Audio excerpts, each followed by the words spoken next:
LSU going to Clemson, South Carolina, 7:30 Eastern, ABC, Herbie, Fowler, Death Valley. Not the Death Valley in Baton Rouge. The Death Valley, as I mentioned, in Clemson, South Carolina. This one's going to be phenomenal. LSU at Clemson. Clemson favored by 3.5 as of right now. The temperature for LSU internally has got to be, one, set pretty high, but two, like, they got to feel a little bit of a, I can't wait for them to actually get to see us on the field kind of vibe to it. Now, Brian Kelly's talking his cash this offseason. I'm here for it, calling Death Valley Jr., the Death Valley in Clemson, South Carolina. All the talk around, what they haven't been in week one and going over in the opener since the national title run they had in 2019. Like, if I'm LSU, I'm an LSU player, I am just itching for this game. I'm doing the nervous foot tap. I'm doing the lip bitings, like all the nervous ticks you have, all the high energy ticks you have before a big moment. I'm doing those weeks in advance because this is your chance if you're LSU to go freaking set the record straight, man. Everyone's had a take on LSU in a negative sense because of what they've been in the past. If I'm LSU, this isn't the past. This is a 2025 squad. Got Garrett Nussmeier back in the fold. Went to work in the transfer portal. Harold Perkins, once again, the buzz is pretty good around my guy wearing number 7. Your quarterback's now rocking 18, which they don't give that number out to anybody. Like, there's a lot there for LSU that would fire me up if I'm a fan or a player, and I think this is your spot now. Internally, you're just saying, all right, spot the ball. Just spot the ball. We'll play. It doesn't matter where we're at, with our Death Valley or their Death Valley. We're gonna correct some narratives here in this opener in 2025. Now, for Clemson, I told you LSU's running hot. Clemson's not running any cooler. Okay, if I'm Clemson, I'm not checking my feet because I don't have any questions internally. I'm not wondering about what we have at quarterback or what we have at certain spots on the roster. It's a Dabo Swinney football team through and through. Number one in returning production, which we have beat that poor horse to oblivion, and we're not sorry about it. Got a year 3 quarterback with a year 3 coordinator in Garrett Riley, so they're probably on the same Wi-Fi, reading each other's minds, Oz the Mentalist style. We know who we are. You're coming to us. Let's go. That's my thought if I'm Clemson. Like, I'm not checking my feet. I'm not second-guessing. I am playing free, fast, comfortable, confident because of all the things we have built out going into another year here under Dabo Swinney, which, if you're a Clemson fan, kind of feels like it should be the year, right? Like, on paper, resembles a lot of what those vintage Clemson teams had. Got a quarterback. Got some good continuity across the board on the roster. Got weapons. Got a defense now who is manned by a semi-crazy person, from what I understand, and one Tom Allen. Last crazy person to call the defense for Clemson was Brent Venables. We all know how that went for them. So, again, if I'm Clemson, I'm not checking my feet in the slightest jumping into the 2025 season. Non-negotiables for this game. For LSU, we talk a lot about the O-line and what they're going to be and the question marks. I don't need you to be, sir. I don't need you to be, just the 2019 LSU team. I don't need you to be Kansas City Chiefs up front. I need you to be serviceable. That is what I need from LSU on the offensive line. I just need you to be serviceable. Because we got to do pulling the trigger at quarterback. We got a bunch of weapons on the perimeter. Heck, we even got some good backs now. I know Harlan Bailey's not only a true freshman, but top back in the country coming out of high school. Caden Durham, he was good for a year ago when he was healthy. You hope his toes stay located in place. If we get dog-walked up front, if we're LSU, that's how we lose the game. I don't need you to be dominant. I need you to be serviceable to where Peter Woods isn't getting home every play and a half, where TJ Parker isn't just boat racing us off the edge, and Garrett Nussmeier's got half of Mississippi. If you don't get dog walked up front, we got a chance because of all the skill we have around Garrett Nussmeier and also because of who Garrett Nussmeier is. Now, for Clemson, you have got to have a run game, man. Got to. Because you're playing a defense in LSU and Blake Baker that is violent and aggressive. Right? A little bit of a psychopathic defense from Blake Baker. Now, they have their own issues, make no mistake about it. They got their own problems internally from what they were a year ago and their consistency. But going into year 2 now, you would like to think continuity on that side, more established on that side. But going back to the Clemson part of this, if you're able to run the football, guess what that is to a violent, aggressive defense? Pepper spray. Doesn't put them down for the count, doesn't knock them out, mellows them out, though. Hey, go think about yourself for a second. Hey, maybe think a little bit before you bring that corner off the edge again. Before you bring that safety screaming off the other side of the football, before you bring a third linebacker off the, like, it mellows them out a little bit. And when you can mellow out an LSU defense, one, they're out of their rhythm and out of their way of doing things. Two, it gives you a chance to then assert yourself even more as a running game and start to take chunk plays, start to lean on the team. And that would be an advantage Clemson 10 out of 10 times. So can you have some kind of run game to offset the aggressiveness of a Blake Baker defense? Clemson, Getting home with 4, though, like that would be how this game gets ugly. Because we mentioned Peter Woods, we mentioned TJ Parker. They're both being talked about as top 10 picks on the D-line for Clemson. There's no guessing with those dudes, bro. Like, we know what they are. They're going to get theirs to some extent in this game, but what's the efficacy level there? Is it a thing where Tom Allen, the DC for Clemson, again, pre-sided crazy person, are they able to just get home with 4, and at that point in time, like, you get to give extra resources to your secondary on the back end, defending a Barry and Brown, a Nick Anderson, an Aaron Anderson, a Chris Hilton, all the names for LSU that we already know in that receiving core. If you can give them extra attention and still get home with those 4, it's going to be a long game. It's going to be a very, very long game for our friends out in Baton Rouge. But if that's not the case, if you can't get home consistently with 4, Garrett Nussmeier and Joe Sloan, at that point, you're just bullfighting.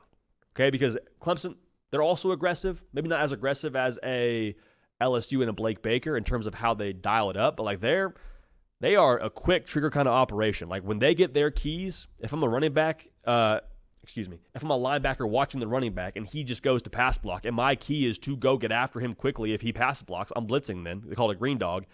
If I have green dog responsibility, I'm not checking. I'm going, dude. I'm not having this extra hesitation. Like that part of this game for LSU is going to be very, very interesting because if they're going to bring that extra aggression and pressure and they're not able to get home with 4, just what we said on the opposite side of that coin with how you give extra resources for the receiving core for LSU if you get home with 4. If you don't get home with 4, then you got more real estate to work with. More real estate for all those names we mentioned.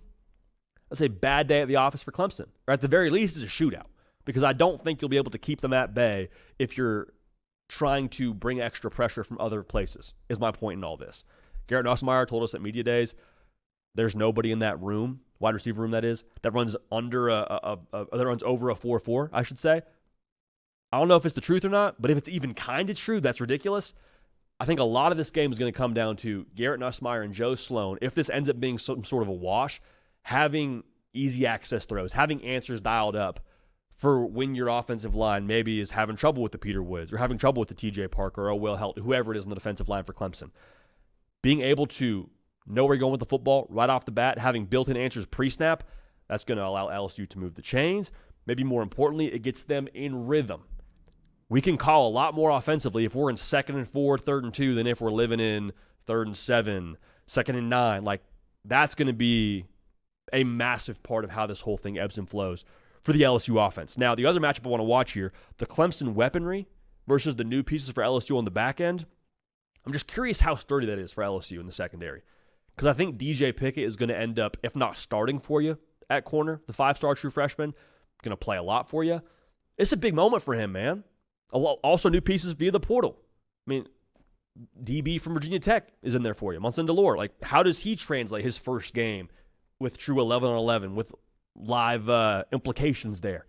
Big spot. Herbie and Fowler. Like, how does those new pieces for LSU solidify and get comfortable in game 1 against Clemson weaponry, which is what we've just said before? Like, this is kind of what you've been asking for if you're a Clemson fan. You've been waiting for someone to stretch the field like a TJ Moore or a Bryant Wesco. Antonio Williams, you already know what he is. A lot of names for Clemson at their receiver room, and if they're able to get loose and then apply pressure to Garrett Nussmeier to answer with that offensive line that you're still hoping ends up working out, with the home field at your back, that would make me really nervous if I was an LSU fan or from LSU in general.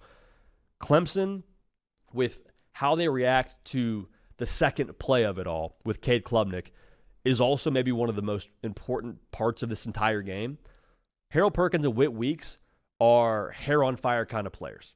High motor, intense, aggressive, true to a Blake Baker defense. But Cade Klubnik, he got some wiggle to him now, all right? If he breaks contain, he's not your average sitting duck that's out there just waiting to get run down by one of those guys.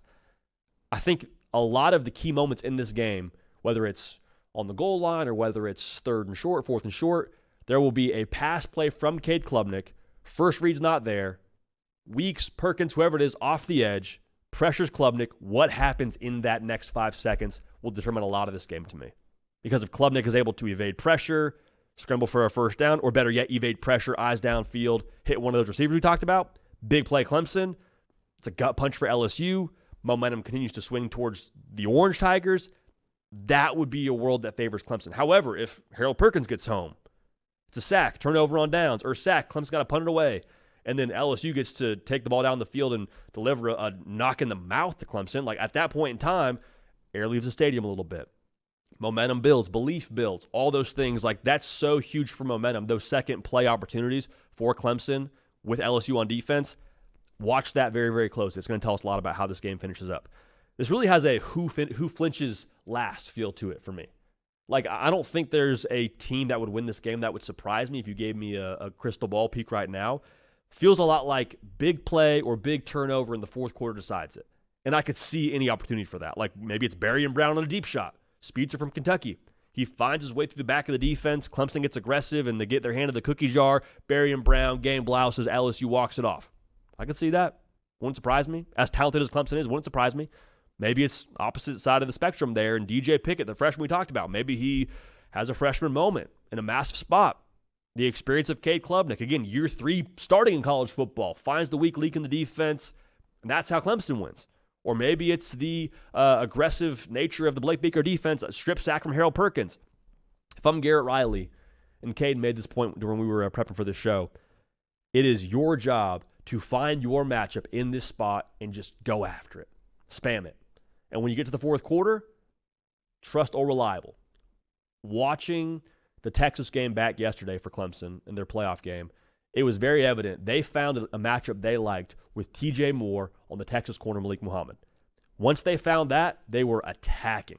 But the problem is, I don't think they really found that or honed that in until like early fourth quarter, late third quarter. Garrett Riley's got to find that right away, the OC for Clemson. And if and when you do, that's going to be how Clemson would find their way to win this football game. But I gave you a bunch of different scenarios, a bunch of different hypotheticals. There's a lot of ways this whole thing could break. So with that being the case, I go back to traits. And I think Clemson has some of the best traits in college football. They know who they are. They're mature. They got a stout defense. They got a head coach who knows what they are. No stranger to big games. But in this spot specifically, I like the trend for LSU in the offseason because all we've heard about is LSU can't win the big one, and they fell short here, and Brian Kelly did this cringy thing there, and just like I feel like there's such a level of disbelief in LSU that I think this locker room and this leadership internally will turn around into fuel. Like I think LSU's got some just junkyard dog to them, man. Talking to them at media days, there's a very real emphasis on winning the national championship. Before that, though, there's more emphasis on beating Clemson. Say what you want. At this point in the year, we're all talking and saying things, but like LSU seems to have a different level of focus on this opener than previous openers, and I think that's going to yield to positive results. I think it's close. I think it's back and forth. I think LSU wins this game in Clemson's Death Valley. Final score 31-27. Big play, big turnover, finishes the game and ends up deciding it. But for LSU, if and when you win this game, it's on. Internal belief is there. Confidence should be there. You can point to something on tape and say, no, we're a good football team. Let's go handle business, do what we want to do. For LSU, man, I got them winning this game, and I got them winning 31-27 on the road and getting their season off and running with a hot start. Hot start there for the Tigers.